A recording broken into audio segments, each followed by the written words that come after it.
നീ കെട്ടും കെട്ടി ഇറങ്ങി പോരുന്നെങ്കിൽ നന്നായേനെ. ഈ വീട് രക്ഷപ്പെട്ടേനെ. അച്ഛനെയും അമ്മയും പറ്റിച്ചും ചതിച്ചും കളിച്ചതുപോലെ ഇവിടെയും കളിക്കാൻ പറ്റുമെന്ന് നീ കരുതിയെങ്കിൽ നീ ഒരു മണ്ടിയ.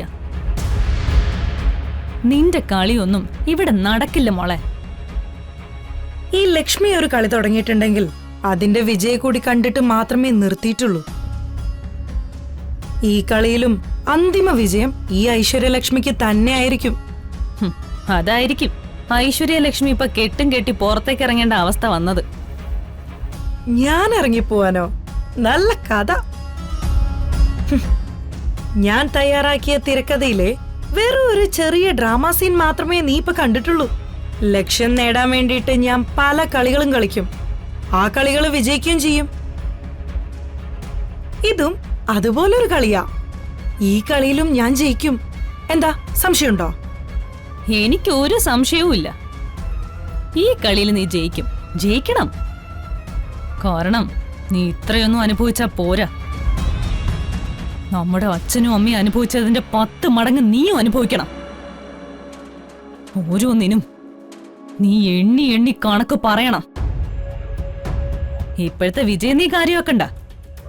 നീ പരാജയപ്പെടുന്ന ഒരു നാൾ വരും. അന്ന് ഇവിടുന്ന് അപമാനിക്കപ്പെട്ട് തകർന്ന് തരിപ്പണമായിട്ടായിരിക്കും നീ ഇവിടുന്ന് ഇറങ്ങി പോകുന്നേ. അത് കാണാൻ ഞാൻ ഇവിടെ തന്നെ ഉണ്ടാവും. നീ കാണും, സ്വപ്നം കാണും. ഞാൻ ഈ വീട്ടിൽ നിന്നും നാണം കെട്ട് ഇറങ്ങി പോകുന്നതായിട്ട് നീ സ്വപ്നം കാണും. പക്ഷേ യഥാർത്ഥത്തിൽ ഇവിടെ നിന്ന് കരഞ്ഞ് കണ്ണീരുമായിട്ട് ഇറങ്ങിപ്പോകുന്നത് നീ ആയിരിക്കും. എന്നെ തോൽപ്പിക്കാൻ നീ പാടുപെടുന്നതൊക്കെ ഞാൻ അറിയുന്നുണ്ട്. പക്ഷേ ഇപ്പൊ നിന്നെ ഞാൻ ഒരു എതിരാളിയായിട്ട് കാണാത്തോണ്ടാ നീ ഇങ്ങനെ നെകളിച്ച് നടക്കുന്നത്. നിന്നെ ഞാൻ എതിരാളിയായിട്ട് കാണുന്ന നിമിഷം നീ തീരും. നിന്റെ അഹങ്കാരവും ഈ ആത്മവിശ്വാസവും എല്ലാം കത്തിച്ചാമ്പലാവും.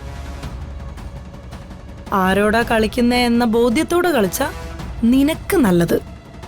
ഞാനിവിടെ വന്നത് ഒന്നും നേടാനല്ല. അർഹതയില്ലാത്ത നേട്ടങ്ങളും എനിക്ക് വേണ്ട. പക്ഷേ നിന്റെ തകർച്ച, പൂർണ്ണമായ തകർച്ച, അത് ഞാൻ കാണും ലക്ഷ്മി. അതും കൂടെ കഴിഞ്ഞേ ഈ ചിന്നു ഇവിടുന്ന് പോവും.